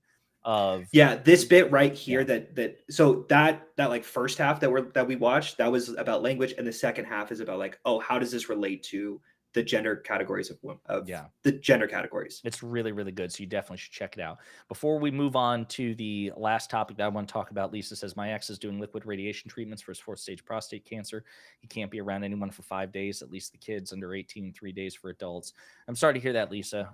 You definitely have my sympathies with that. It's really hard to watch when a loved one and someone who's part of the family goes through stuff like that. I'll tell you, again, as a sidebar, whatever reservation that I had about healthcare being a human right, as Bernie Sanders would say, went out the window the second that my mother got lung cancer. Like, yeah, there should not be for a single second a stray thought of how am I going to pay for this. The fact that in the richest country in the history of civilization, any victim, even for a second, I think it is an act of unnecessary and profound cruelty, because it was more than just a second. There were several instances where my mother was like, oh my God, how am I going to pay for this? Like, this particular thing, insurance isn't going to cover all of it, or blah, blah, blah, blah, blah. That should not have been that literally should have never crossed out all the other things she had to deal with. That should never have crossed her mind. So like, if it takes taxing billionaires out of existence to make sure that no person has to have that thought, all for it, gladly. Would love with a money vacuum sucking up all your billions, happy to do it, spitefully doing it. Yeah. So and by the way, anyone who disagrees with that's just wrong. Yeah. So that was Stax's video. So now I want to turn for the last like 15 minutes or so to a topic which is pretty near and dear to me, because I think it's definitely super interesting. By the way, can you hear an echo here? I'm trying. Yeah, I can hear. There's no echo. There's no echo. Okay. So basically the situation is this, folks. I think that we've got a bit of a constitutional crisis or a potential one from 2 of the 3 branches. So we'll unpack the first one here. So this is a piece of reporting from Jonathan Swan, who used to be with Axios. And actually, this began when he was still at Axios, I believe. He's been chronicling this for a few years about what Donald Trump's plans are if he wins the 2024 election. And this is nothing new. So as a bit of a sidebar, Donald Trump. Okay, well, let me back it up further. Actually, no, let me start with Trump. Okay, so during Trump's presidency, obviously, he had fascistic impulses, authoritarian impulses, pretty obviously, even when he was campaigning. Now, to some extent, those impulses were checked by institutionalists in his administration, which he railed against constantly. Yes, constantly. And as the presidency of Trump continued, the more he railed against them. So, like, for example, around the time of the election, at the time that Bill Barr, the Attorney General, his second formal Attorney General, his third acting, resigned. Yeah. He wanted to install a guy named not Dick Clark, Jeffrey Clark, to the position of acting Attorney General. Jeffrey Clark was the guy who told Trump that the Vice President, Mike Pence, can just unilaterally reject the outcome of the election. Right. And Donald Trump wanted to make him acting Attorney General right after the election, before Biden's win was certified and Biden's inauguration. So in that like 4 or 5 month period, or 3 month period, I think it was, he wanted to make Jeffrey Clark the acting Attorney General. So Jeffrey Clark could execute a scheme to seize voting machines and potentially even declare martial law. The only reason he didn't do that is because when Department of Justice officials found out that that's what he wanted to do, they threatened mass resignations to basically just the entire leadership of the Department of Justice was like, we're out if you do this. So Trump relented at the last moment. That's just one of many, many, many examples. My point is this. He's an idiot, he's corrupt, and he's fascistic. And when he's desperate, when you add all of those things and add desperate on top of it, he was willing to go to absurd lengths. So that brings us to 2024. He's made it very clear that if he wins the presidency in 2024, he wants to expand executive power. It's even on his website, okay? But the reporting goes into more vivid detail. So Donald Trump, for example, wants to make every federal employee at will. You might think, well, aren't they all already? No, they are not. There are employee protections where the president or your authorities can only fire you for cause. Now, some are at-will employees, like cabinet officials. Donald Trump, if he wants to fire if he's a president and wants to fire the Secretary of Defense, he can do it tomorrow. He doesn't need, that's just pure, you serve at the pleasure of the president. But if you're like some random accountant at the FBI, or if you're Dr. Fauci or something like that, the president needs cause to fire you. He wants to make every federal employee fireable at will. That's dangerous. He's also promised on his website that he will scour the intelligence community, so the CIA, the NSA, is it NSA? Yeah, National Security Agency. Yeah, the NSA, the FBI. He plans to scour them. And he's framing this as returning power to the people, but how he intends to do this is by accruing executive power. He also wants to bring so-called independent agencies like the Federal Communications Commission, the Federal Trade Commission, and even potentially the Federal Reserve, folks, the ones that dictate monetary policy in the United States. He wants to bring that under presidential control. It's incredibly dangerous. So like right now, the chairman of the Federal Reserve, Jerome Powell, again, who decides interest rates, he reports to the president, but he can't be fired right now unless for cause. He can be fired by the president. Joe Biden could fire him, but Joe Biden would have to have cause to do it. Donald Trump wants to make the chairman of the Fed an at-will employee. So think about that during an economic crisis or whatever, political crisis. You have a political appointee running monetary policy. What if you think about, so if you take Biden, for example, Jerome Powell is hiking interest rates, or was. That's not good for Biden politically. For sure. So imagine if, but it might be good. You can make the case, and many economists do, that it is good for the economy. So what if you have a president who isn't thinking about economic policy, he's thinking about his own popular policy, short-term political. And that's the big thing whenever it comes to economics, is that usually you don't see the ramifications until much later. Correct. So like if you do it around election season, right? Like maybe like a year before or something, you really just like, you cut interest rates.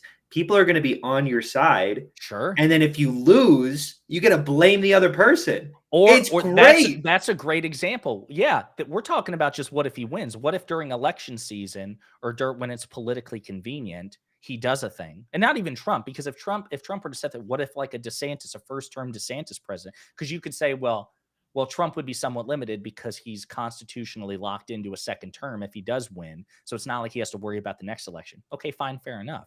What if it's another Republican president? Because as I'm going to get into, this is not something that just started under Trump. Right. What if during you're an incumbent president, you're running for a second term, and you're right, it's election season, and it'd be really good for you politically if you can say, hey, I made interest rates like 0.0003% or whatever, just some arbitrarily low number. If the chairman of the Fed is a political appointee, you'll eventually find someone who's willing to do it, right? For sure, yeah. And then also imagine, then you lose. Okay, well, what if you just want to salt the earth and like, you know what, hike up the interest because screw these people. You know what I mean? Like, sure, there's no telling. Like the consequences would be disastrous. For sure. So the thing is, the genesis of this. So again, we're talking about making every federal employee fireable, bringing in all independent agencies under White House control, and scouring the administrative state and all these intelligence community agencies. Those are basically the three major prongs of Trump's push to accrue executive power if he wins in 2024. So the basis for this is this idea called unitary executive theory. And basically what that means is Article 2 of the Constitution says the executive power shall be vested with a president. And basically, we're talking about, like, again, zeros and ones. Literalists will say what that means is literally all executive power, not 99% of it, 100% belongs to the president and the president alone. Literally, the president is a branch unto himself, according to people who believe this. Now, most people agree Pretty much everybody agrees. Okay, listen, in the executive branch, the president obviously should be the top and the ultimate authority, but that doesn't mean he should be able to be a dictator that Congress can't interfere with. Because remember, we believe in notions of checks and balances. So people who believe in a strong unitary executive, they're like, Congress can't protect employees from the president. Congress can't create independent agencies which function outside of the president's absolute control. There's no checks and balances, basically. For sure. Now, that's insane. It's insane to think that the founding father, you think about it, right? It actually, I would argue, is defied by the Constitution because so many presidential employees constitutionally can only get their jobs with Senate approval, right? So clearly, there's supposed to be an incestuous relationship. Yeah, correct. Here, right? Yeah. But Bill Barr, phrase, but Bill Barr is a good example of someone who believes in a strongly unitary executive theory. Right. He believed this under Trump. He believed it under he was Attorney General under George H.W. Bush. He believed it then. This is actually a theory as we know it today that really began under Reagan. That's why Reagan tried to accrue so much executive power. So this is not just unique to Trump. Trump would just be uniquely stupid and dangerous about it. Sure. The implications are truly terrifying. Yeah. So before I jump, because there's also a Supreme Court component. We're talking about just for one sure. thing. Yeah, because are you talking about Alito's statement? Yeah. Was there anything you wanted to say about the Trump thing? Not necessarily. It doesn't bode well that he's already he's doing so well right now when it comes to like Republican. He's a front runner by like, I want to say 30 points. Yeah. Like double digits. He has a double-digit lead. I haven't checked. Ramaswamy is catching up to, and actually in some polls, he's beating DeSantis. Yeah. It's not Chris Christie? I wish. Yeah. No. But you wish? Who would you prefer? I would no, that's what I'm saying. I would rather have Chris Christie than any other Republican. Maybe Asa Hutchinson, and that again, that's not saying I don't much. even know I just who don't that think. Is. That's how far below they are. Asa Hutchinson's wife doesn't know who Asa Hutchinson is. Asa Hutchinson? Yeah, he's like the former governor of Arkansas, I think, or the current governor of Arkansas, something like that. Running for president right now? Yeah. I like just hitting 1%. Right. So it is scary because here's the other thing too. You think, okay, well, even if he wins the Republican primary, there's no way he could win the general. It's not true. Even in 2020, with all the headwinds that President Biden had, like, again, generally speaking, when you expand voter turnout, generally speaking, it's correlated it's going to be with Democratic Democrats. victories. Yeah. That's part of the reason why Republicans don't want maximum voter turnout. For sure. But it's not set in stone because, as a matter of fact, number one, Donald Trump got 7 million more votes, I think 7 million more in 2022 or 2020 than he did in 2016.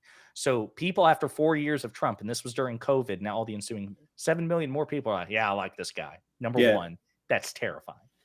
Sure. Number two, the margin by which Trump lost. Yeah, he lost by some 7 million popular votes. But remember, that's not how the presidency is taken. For sure. There's electoral. Yeah, the electoral college is ultimately what matters. How much that margin was 40,000 votes.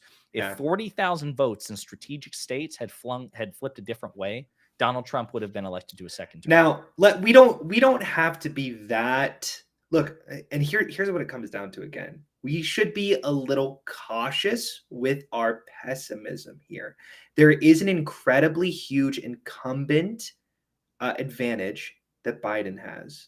Okay. We should also acknowledge the overwhelmingly positive. Democrats did really well in the midterms. Okay. Way more than was expected. And it seems like people are generally, the economy is doing great. There's no real true indicators for why Biden. Here's the problem. But see, that's the thing. No, I know that it's like the disapproval rating, right? The disapproval rating in general, but also the disapproval rating on the economy. That's Mehdi Hassan did a great so weird. I know. You're right. Matter. You're right. Like 20% of the American public believes that Biden has handled the economy well. I'm telling you, Republicans play the game of American politics. I don't know how they do it. It's like a magic trick. Enabled. It's like a magic trick. It's like I was talking to because Shelby's family very, very, very conservative, and I was like talking to them. I'm like, what is your issue with the economy right now? Too many people are employed. Inflation's dropping. They were like, I kid you fucking not. They were sending this article of like jobs are fine, or like employers are finding it hard to find people to employ, and it's like that is a good thing, right? Well, to start to actually, so I get to pick on him here, and he may even be listening to this. So shout out to my father if he's listening. But my dad kind of struggled with that one too. I remember about a year and a half ago, when the employment rate was dropping, he was talking about how, there are people who there's so many jobs open, but people are not applying for them. Yeah, and I'm like, Dad, competitive. Well, exactly. I'm like, well, Dad, like that's also a sign. Mr. Capitalism lover. That's also a sign, Father, of the vast disparity between employer and employee. Yes, somewhat. Now it's finally maybe a little bit more equal. A little bit more. Still not. Yes, but for sure. But now But now the situation was such that perhaps you're gonna have to actually maybe start hiking your wages and start offering things that because that was the other thing. He was like, people at Wendy's are making, they're offering. I saw a sign $15 an hour to flip. I'm like, Dad, that's the market value now. Now, right? Mr. Capitalism. Yeah, like your laissez-faire free market is saying shit. In order to fill this job, we got to pay him $15. That's the free market, baby. What's wrong with that? Yeah, 100%. So, but yeah. As far as your pessimism goes, well. My pessimism. You said, I'm sorry, as far as your attack on my pessimism is concerned. A little bit. I just want to be a little cautious. I'm not saying that the odds are in Trump's favor. I'm saying he's still competitive. That's the scary thing. Because Trump was the incumbent in 2020 and lost. Biden's the incumbent now. His popularity is, I think right now he's more popular than Trump was, but it's not by much. Yes, but the popularity of the Democrats and for progressive policies has never been higher. And that's like a weird thing to grapple with. We're like, I don't know what that means for Biden. Right. Well, that's what I'm saying. So a couple of things. Number one, the margin for error is extremely slim. 40,000 votes in the last election. Sure. That's we talk about concerts. That's a Taylor Swift concert, right? Totally across this entire country. There are polls, and polls aren't the worst. I mean, I think that we can question them in ways like 2022 was probably a referendum a bit on polls, but there are some polls that have Trump competitive with Biden or even ahead in certain cases, because you got to remember the American consciousness. We have a short-term memory. It's crazy. Yeah, it is crazy. It's again, I'm like, this guy, all the scandals, all the stuff, and he's still competitive. It's like, again, if I'm a Republican, I wish I could make myself be a Republican. It's so easy. It's so easy. You just go, no, that didn't happen. And and half the country is like, oh, okay, yeah. The other half is like, well, wait a minute, I've got this video thing of it happening. Well, yeah, but you said it didn't happen. It's straight up, like, I feel like they've gaslit our entire country into thinking that they're like 100%. Competent at like economically. Like, they're fiscally conservative. It's like, what world are we living in? It's I don't know. Shout out to Creepo. I'm all for making fun of people's names if they have numbers in it. I'm a real big Pondering Politics freak, so I totally stand for Pondering Politics. I stand for Rum 1 and 8. You stop it. The other thing I want to point out, because we are over time, so I'll just wrap up here. That we just talked about the executive branch. There's also this thing from Justice Alito, one of the 6 regressively conservative Supreme Court justices. So basically, he's taken, and again, I'm going to have to cliff notes this. I want to get into more of the nuance, but long story short, he told the Wall Street Journal he doesn't believe that the Constitution does not empower Congress to regulate the Supreme Court.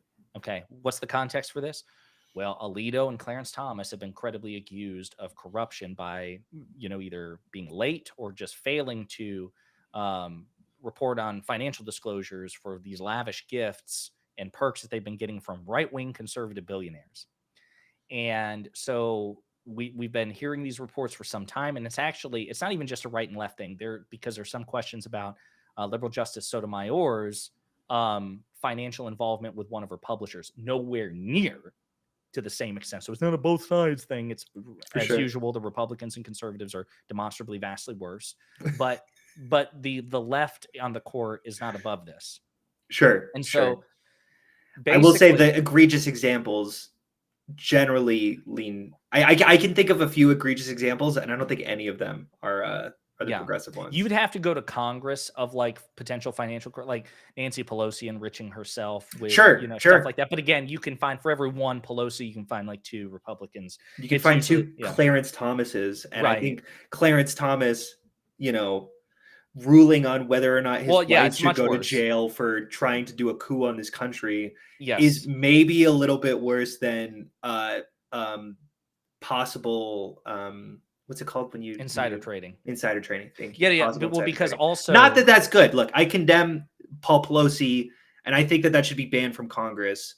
Yes, no, it should. And again, that is more of a both sides thing in terms of like insider privilege, exploitation of insider or privilege knowledge in Congress. That's for more of a both sides thing. Still worse on the right, but Clarence Thomas is an issue because he's a lifetime appointee. Like here's the other thing. Well, again, once again, when the Supreme Court comes up, I'm gonna have to cut this short. But we're gonna have to next week. I'm gonna have to talk about this again. If only we could have done this last week. We could have gotten the video thing out of the way. Yeah, but I think I had something going on. I can't remember. You did. It was you. You canceled. Yeah. But that is dangerous that Justice Thomas or Justice Alito is saying this, because he also says, and I believe this, he's like, I'm not the only one. He's like, the others probably won't say anything, but I'm not the only one. And here's the thing. I would not be surprised if that was almost a unanimous view. I could be wrong, but I imagine even the liberal justices might be like, yeah, I don't want Congress telling me what to do. Like, again, I'm not going to claim that. I'm just saying I wouldn't be surprised. Okay. Sure. That's dangerous, folks. But I think there's also the factually incorrect thing where Congress can't determine ethics lawfully. Like, it's such a weird, there's a difference between saying I don't want them to and claiming with your judicial authority that is not possible. Right. So in Section 3 or Article 3 of the Constitution, it explicitly states, now it's about appellate jurisdiction, but it's like basically the Supreme Court shall have appellate jurisdiction with regulations and exceptions as dictated by Congress. So even in the Constitution, at least in some respects, like, Congress will set up your appellate jurisdiction and regulate your appellate jurisdiction and set up whatever exceptions may exist. So a lot of constitutional scholars like Alito, what the hell are you talking about? Of course, because here's the other thing. And I was hoping, again, I was supposed to have a conversation. I was trying to have a conversation with a bunch of attorneys and Destiny about this a couple of days ago, but then they ended up ranting for 9 hours about how many stolen candy bars justify a vigilante execution, because of course they would talk about that. Keeping their eyes on the prize. But yeah, so the thing is, we get taught a sanitized version of U.S. history where we talk about the 3 branches being co-equal, but the reality is Congress was supposed to be first among equals. 100%. Yeah. Now, again, checks and balances exist, but in the brief time I was able to talk about it with Destiny, was like the veto. The president can veto legislation. It's a very powerful tool. But that veto could also be overturned by Congress. And can the president overturn their overturning of his veto? If they that is the supreme, I don't know what to call it, but that is the deciding the supreme factor. Check. Yes. Like they're the top hand. It's like, legislation. The president go, no, they get the top hand. They're like, and again, that doesn't mean that the veto is worthless, because the vast majority of the time you don't have, like, I think I can't remember what the statistic is, but like out of 10 vetoes, Congress is usually only able to override like 3 out of every 10. Like the veto that's pretty powerful, right? Right. But also impeachments and constitutional amendments and all the things. In theory, clearly the founders intended for Congress to be supreme, even over the court. But so it's so scary to me when it's like, okay, the Supreme Court, lifetime appointments, which, by the way, that's not anywhere in the Constitution. The derivative of that is where it says the justices serve in good behavior, from which people extrapolated, okay, so good behavior for life, right? But if we want to be absolute literalists about this, That's not said anywhere in the Constitution that you get a lifetime appointment. So maybe we should take that shit away from you, Alito. But besides that, it's like, so you're telling me that the founders waged a war to throw off the yoke of an unelected monarch just to create 9 more? Like you get to have a lifetime appointment on this. You get to decide what is and is not constitutional. The executive can't do shit about it. Congress can't do shit about it. And also there's no regulation or checks and balances only work between Congress and the president, not you. You just get to check. You are not the recipient of checks by the other 2 branches. Screw that. Absolutely not. That's why, like, I am so, like, even just hearing Alito say that makes my skin crawl. That it's so disgusting. For sure. That's where I want Biden to go, like, you know what? You and what army? Oh, you don't have one. I have the army. That's where I want Biden to channel that Abraham Lincoln. I want that. It just makes me want Congress and the executive to bully the shit out of the Supreme Court. Like, guys, who the you think you are? It is the only, I will say a tiny bit of a fair point, just a little bit of a devil's advocate. And I know Josiah hates it. Whenever I give the devil's advocate, he gets irked so much. But to be the most fair, I do think that the Supreme Court has almost kind of stepped up to that position because Congress has been so constipated over the last 20 years, especially with Mitch McConnell just refusing to do anything. And that fault could lie on them as well, right? I'm not, what? That's my Mitch McConnell. Oh, I didn't get that. Yeah. It's because you're not talking. I get it. Well, no, I was just going for we can't cover that, but you have a point there. That's pretty good. I kind of like it. I know you're just glad it doesn't sound like Kermit, like my Jordan Peterson. Well, you can't. Yeah, I mean, Kermit's not from Kentucky. So. No, listen, and this is where they had to. But I do want to talk about this. No, you're right. You're right. Well, because Congress didn't rule on that. Yes, in some ways, yes, 100%. And also, not even just the Supreme Court, but also they talk about the imperial presidency, how Congress has basically forfeited so much of its authority and its mandate to the president. So I don't know how to say it other than so clogged. They need preparation H. They need some sort of laxative. Or wait, no, preparation H is hemorrhoid cream. I don't know that too, but they also need a laxative. They need colon blow. Let me look up a good laxative. Laxatives. I think colon blow is one of them. It sounds very explosive though. Yeah, just give me. While you're doing that, I'm gonna read some comments. X-Lax. They need. I don't know why I didn't think of X-Lax. Of course, X-Lax. Miralax is the bigger one, I think. Yeah. I've heard of Miralax. So I want to catch up on some comments here before we go. So actually, before I do that, I'll say we definitely have to revisit this conversation because this is so. I understand to some people it might seem abstract, but this is really, really, really dangerous. As we've discussed, our system is predicated on good faith, and that is in short supply. And so when you have a system where good faith is in short supply, and then you have a potential bad faith actor in the president, the next president potentially, and bad faith actors in the Supreme Court, that is 2 relatively agile co-equal branches up against one branch who, as Stax pointed out, is constipated. So it's not even Congress would be outnumbered and also fighting amongst itself too. What you really want is kind of how George Washington was like, hey, we're doing 2 terms. All right. That's just what we're going to do. But it's good faith. Just do it. And then you kind of have this progressive bully like FDR who's like, oh, it's not a rule. Fuck you guys then. I'm just 100%. Yeah. And then Congress goes, oh shit, we got to act now. Because otherwise, we have to start stipulating this shit. We have to say 2 years or 2 terms. 4, because 8 years. Because I didn't realize that people would just not respect that. So it sort of agitates Congress into acting and also gets to take advantage of the rules while we can. Yeah, President Washington's rolling over in his grave. He's like, I guess I should have wrote it down that when a president loses, they have to leave office peacefully. Donald, I didn't realize I had to write that down. Donald. For sure. No, 100%. And it's so scary. So we're going to have to talk about this in the next video or next week. Yeah, we're 15 minutes over. Yeah, I know. So just some quick comments here. Yeah. Lisa Lopez basically wants to destroy the democracy completely to get back at everyone, thus turning us into a fascist country. Can you imagine the disparity between the rich and the poor then? Agree. Wait, no, there wouldn't be it would be the poor and the poor. Like unironically, sorry, that's my take on fascism. Very rarely is it. Yeah. Anyway, it's just the rich would be in the regime. Read Blowback by Miles Taylor, who was the one who wrote the anonymous op-ed while in the Trump administration. He warns against that too. Yeah, I've heard quite a bit about that. Actually, Mehdi Hassan had a good interview with Miles Taylor a couple of days ago. Mehdi. I like Mehdi too. They may agree with everything he says right now, but one day he may say something so crazy that they might disagree.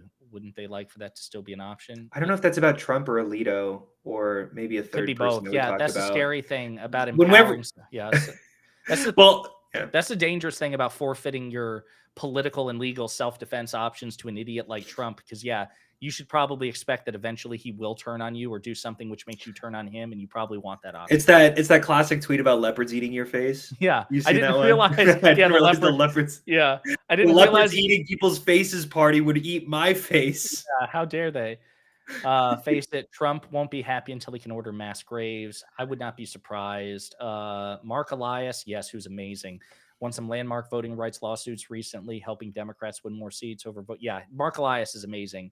He does Democracy Docket. Dude, the other thing we got to talk about next time, Alabama was ordered by this regressively conservative Supreme Court. Even this Supreme Court was like, Alabama, your voting maps are way too racist. You guys need to redraw this. And Alabama just refused. They were like, the Supreme Court was like, you need 2 black majority districts. So Alabama drew one, which was literally 50.66%. And then another one, which was like 39.33%.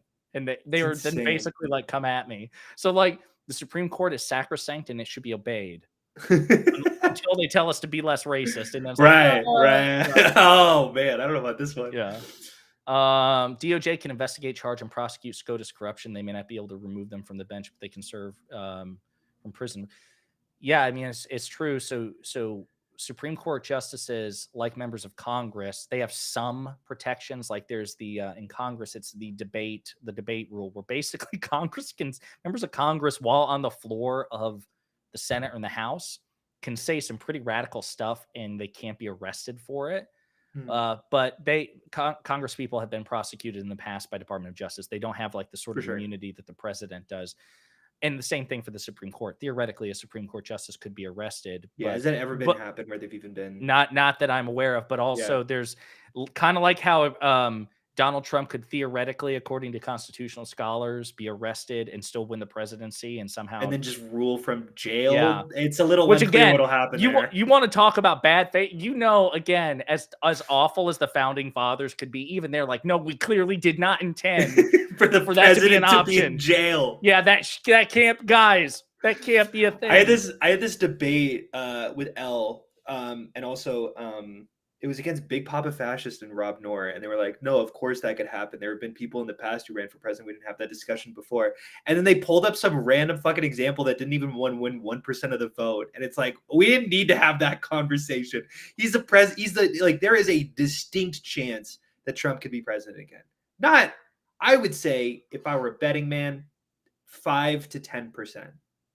I think it's very. What is you think that's too? You think it's 5 to 10% likely he becomes president again? I'm going to say like 30%. Okay. I'm not 10%. I'm not Nate Silver. Okay, I don't know. Where does Nate Silver put it? Jesus. I'm sorry. Maybe like if you want to say I'm naively optimistic. I'm not sure anyone in government should have a lifetime appointment. Yeah, 100%. The idea lifetime appointments are so dumb. Again, and weirdly enough, it's going to give them more power as the lifetime expectancy rate. Yeah, I think it's called something else. Yeah, no, like 100%. Like that's what I mean. On paper, we interpreted it that way early on because we intended for the Supreme Court to be apolitical. So like, you don't have to run for office. Most other developed nations, at least I shouldn't say most, as far as I'm aware, most other democratic republics, advanced democratic republics, advanced democracies, there are term limits imposed on their high court judges. So we are an outlier there. Sure. Can Congress write laws that govern the Supreme Court? I think most constitutional scholars would say yes. Like, for example, the composition of the Supreme Court is currently set at 9. That's because of federal statute. That's not a constitutional amendment. That's not 10 Commandments. That is, Congress wrote a generic law and passed it, capping them at 9. Right. But the Supreme Court says, well, they can't make us adhere to certain ethics. That's insane. If no one is above the law, that applies to SCOTUS too. But SCOTUS says they're the ones who interpret the law. So they can gerrymander the law around them, apparently. I have no idea. It's insane.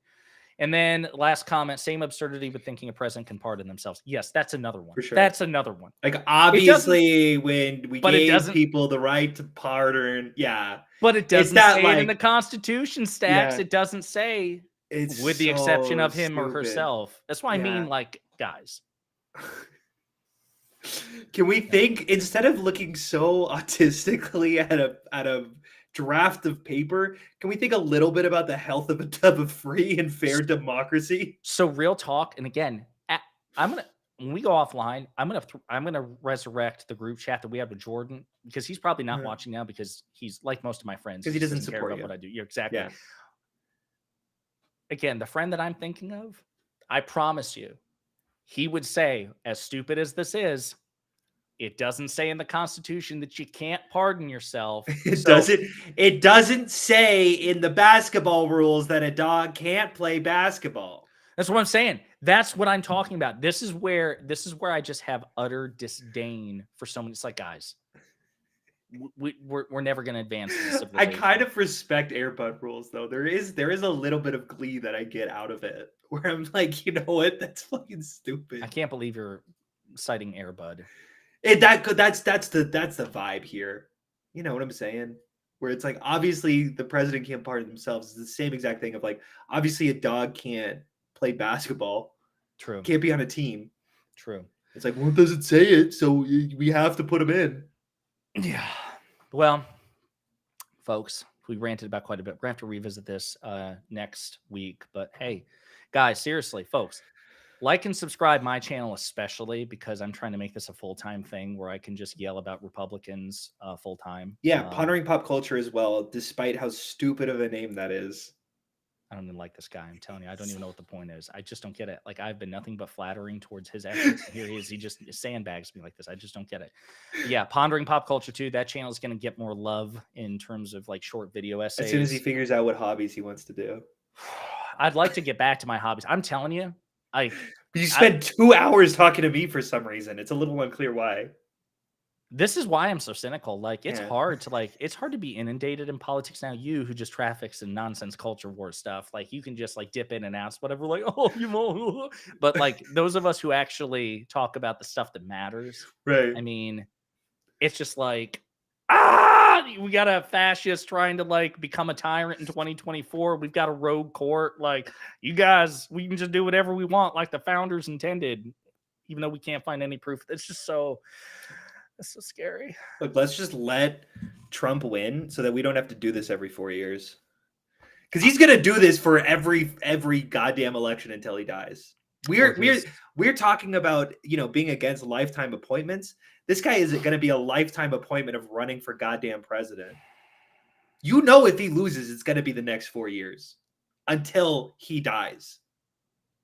I'm not entirely convinced he will. I think that kind of like, no, I mean die. I mean, I think that I think he and McConnell, like, I think hate can carry you so far. I do. Yeah. I think of some of the greatest villains of fantasy, again, you know, Sauron and Voldemort and Palpatine, and it's just like their contempt, their hatred, and their narcissism just can sustain them. You know, I do want to see a rise of Skywalker, who's like 100 years old. Henry Kissinger is How old is 100 he? years old. Is he 100? 100 years old. Okay. I 100 thought he was like old. in the 90s. He's literally 100. He is literally 100. Jesus Christ. And you know he's upset that he's like, he just turned 100 too. That's what I'm saying. Like 3 months ago. And that's in human years. There's no telling how old he is in demon years, you know? He probably celebrated his like third millennium, you know, in the pits of Tartarus or whatever, you know. Anyway, here we are, almost 25 minutes over schedule. So listen, I know that you've got a life to get back to. I'm gonna apparently, I don't know what I'm gonna do. I don't know. I'm probably gonna go outside and just like try to feel the sun on my face. Around. Yeah, You're like, and they try not said to look feel grass, they miserable. said touch grass, and you're just like doing. The problem is I'm so full of misery and contempt and cynicism that if I do reach out and touch grass, it just like rots. Like, you know, like the grass just like dies. It's a cool snow angel though, where like you go like this, right? And then all the grass just dies, and then you get up, and it's kind of like the snow angel, but like instead it's the grass that has died near your presence that felt the, you know, vitriol and pessimism that you're constantly exuding. Yeah. Yeah. Well said. I mean, I feel like that's a great place to end it. Guys, you can't see the sun. They just refuse photosynthesis and wither. I know. Wither and die. Listen, it's been great. And on that happy note, we're going to cut the stream, but please like and subscribe my channel, Stax's channel. Go watch his video. Yeah, go look up Staxioms on YouTube. Go watch my other videos too if you really like just the that first one. You don't need to watch the other one, just that one. He's going to be working on another one. I've been thinking about that. Once you said that, I was like, that is probably the most interesting topic. It is. That I could think of. I would like to be first and foremost in the credits. When you I'll give you a review. I don't think you've edited any of my videos, and wait a minute. You sent me rough drafts of your videos before and asked me like, hey, what do you think? And I've given you my recommendations. What is that if Which not one? an edit? And yeah, I think. Oh, did I? Yeah, and I didn't give you listed. credit. No, you did not. Guarantee you did I'm not. sorry. I could have ghost written the thing and still would not have gotten credit. I don't remember that. I'm sorry. Never crossed my mind. Guarantee you forgot my name. We're going to publish that. So. I will add you in the description, which I can definitely edit. No, I don't. It's okay. It's okay. No, I'm sorry. No, it's fine. It's fine. Listen, we got to go here. Okay. But, we do have to go. I will actually add you to the credits in that though. I'm gonna do that right now. As soon as we get off. I'd like to be put ahead of you, as a matter of fact. I don't know what else is in there. What is in the description? I don't even know. I have no idea. All right, guys. Oh, it just says script editing and music by me. Exactly. Hey, one-man show right here. Okay, cool. You really edited this? I don't remember that. Yeah. No, it's okay. It's okay. This is what I'm talking about. And can you imagine being in a band with this guy? Can you imagine? Yeah, he's just like always solo. You would have lead singer disease, or lead singer syndrome, like nothing else. Oh my gosh, I feel so bad. It would be Staxioms and friends, and actually, then over time, it would be Staxioms and acquaintances. Then it would be the Staxioms project, the Staxioms experiment, experience. Yeah, I'm sorry. it'd be awful. No, it's okay. It's cool. I'm sorry. All right. I love you.